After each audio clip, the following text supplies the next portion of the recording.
Hi, I'm Carmel and this is my analysis of coaching.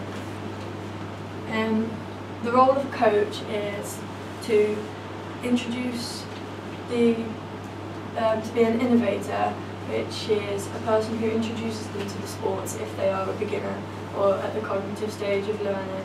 And at the elite stage, it's introducing them to new tactics and technology that they can use to improve their game. They also have to be a trainer, so they prepare the player for competition and they prevent injuries. This is by means of health and safety, and they're in charge of all of that to prevent injuries and use the correct techniques to avoid them. They're also a role model, which mainly applies to cognitive learners, and elite learners want to have someone that they can talk to, whereas cognitive performers want someone who they can look up to and they want to be like in that sport. They also have to be a friend. This is inside sport and outside sport. It becomes more personal on an individual sports basis, but in team it can also apply. They have to be a friend because they have to know what's going on in an athlete's personal life in case there's anything that could prevent them from playing, and they have to make sure that they're psychologically and physically prepared to play the sports.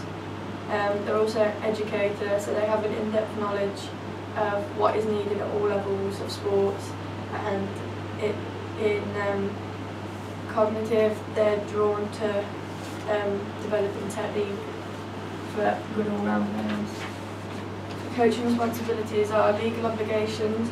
They have to ensure that all forms are filled in, for example CRB, safeguarding, child protection. This is to ensure that the laws of the sports are adhered to, and to make sure that all coaches are qualified to be working with children. They have to make sure they've got professional conduct, rights, relationships and responsibilities. They ensure the athlete's rights are protected. They have a relationship with them that is personal and professional, and they stick to their responsibilities as a coach to make sure that their format is working to their best abilities. Health and safety, they have to make sure they're first aid trained in case any injuries occur. They also have to ensure there's a risk assessment done on all areas that they use. They do an equipment check to make sure that nobody's going to get injured through faulty equipment. They also have to make sure the participants are wearing correct footwear and correct kit, and also have to do a walk and cool down for injury prevention. They've got equal opportunities and make sure everyone of any race, age, gender or ability is able to compete. And they have a knowledge of the coaching environment, so they have qualifications at level 2 usually, and they have experience in what they're doing. The skills of a coach, they must be organised to ensure they have sessions planned. Safety, so they follow a set guidelines for all participants to ensure that they don't get injured. They're able to provide instructions that participants can easily follow, so they're not overcomplicating things. They have a knowledge of skills, so they can accurately correct technique and provide coaching points using their own knowledge of the sport. They have to be able to demonstrate the skill themselves with effective explanation of technique. When observing, they must be able to watch participants as a whole and individually select who is performing the skill accurately and who isn't. And they must be able to analyse and give feedback. And they must be able to provide the best feedback to the group that they can, as well as give individual feedback as well. Styles of coaching. Autocratic is the command style where participants have little or no say in what is going on in the session. Democratic is where the participants get a vote or a say in what happens in the session, and they have an input on feedback. And laissez-faire is the most relaxed style where participants have the most say and they get to participate in group feedback a lot of the time and do peer assessments. This is the evaluation of my coaching session.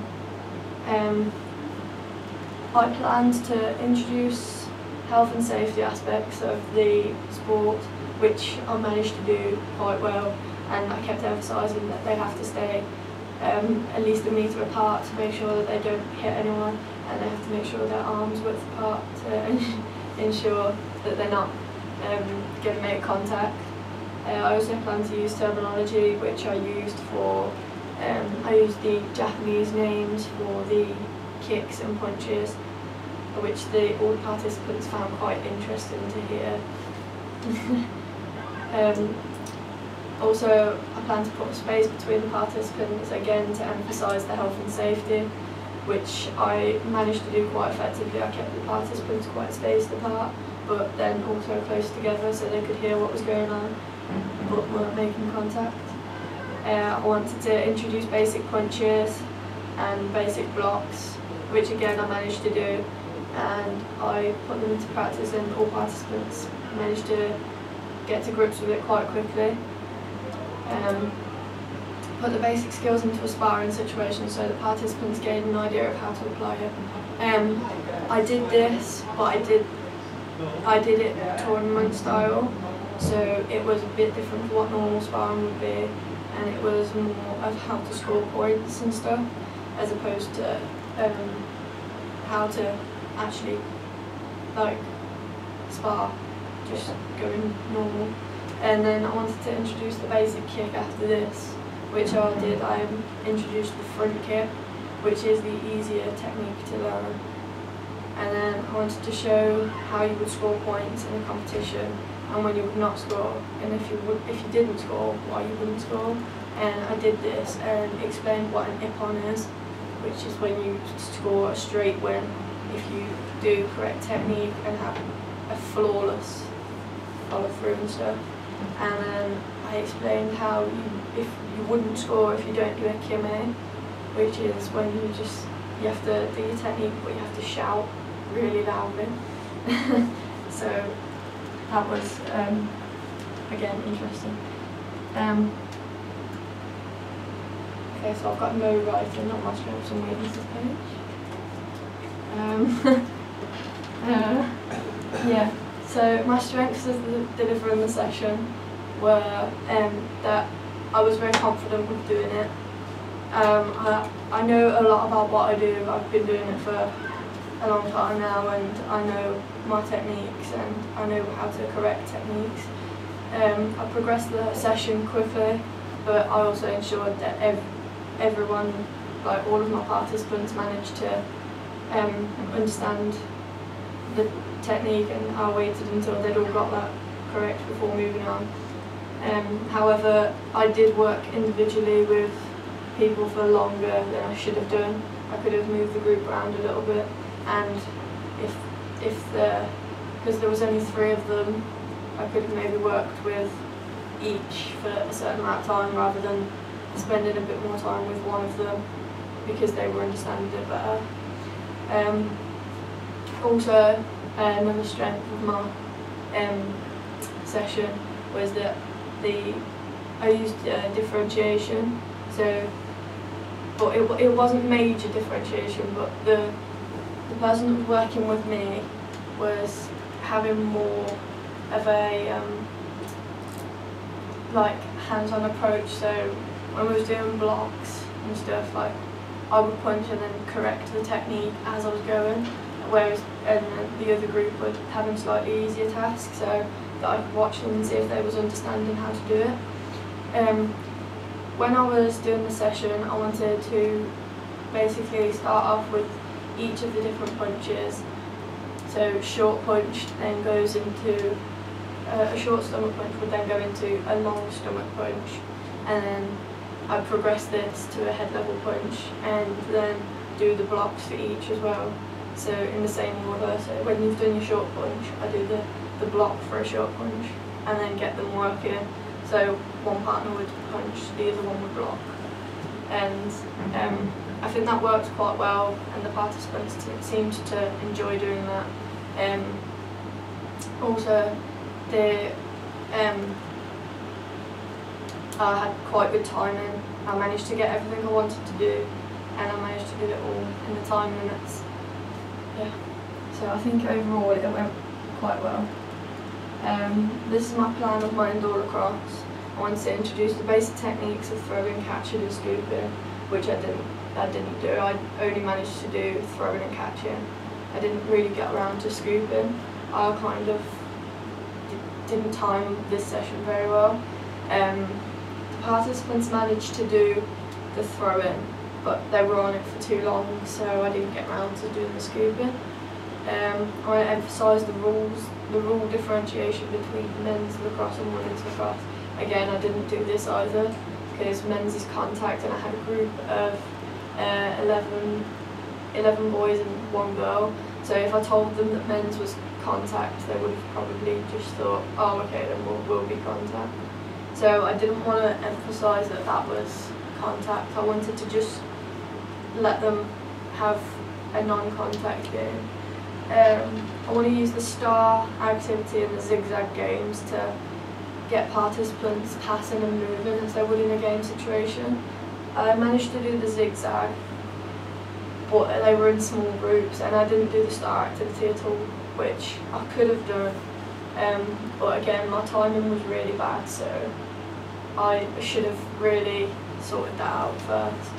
I want to progress the skills and ability and start to add differentiation. Again, I managed to do this as the participants were understanding it.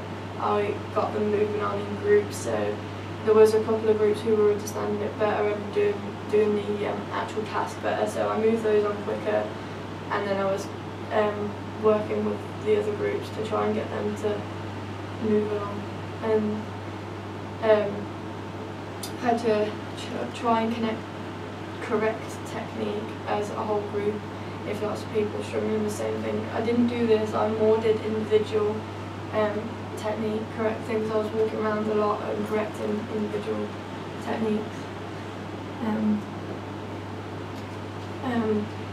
When I was delivering my lacrosse session, my strengths were that I was confident with the techniques and I knew what I was doing, so I knew how to correct it, but I was correcting it individually rather than correcting it as a group when a lot of people were struggling with the same thing. Also, I struggled a bit with keeping the discipline in the group. They were kind of tending to go off and doing their own thing instead of doing a total. So that could have been better. And also, when I was walking around, I was just walking around for ages and wasn't doing anything. and I could have been shouting, I would do this and move on and stuff when I was just walking around. And then it took me about 5 minutes to get into a game as well. So that meant we had less time, and I wasn't really speaking through the game. Well, I could have been still coaching. Yeah. I think that's it.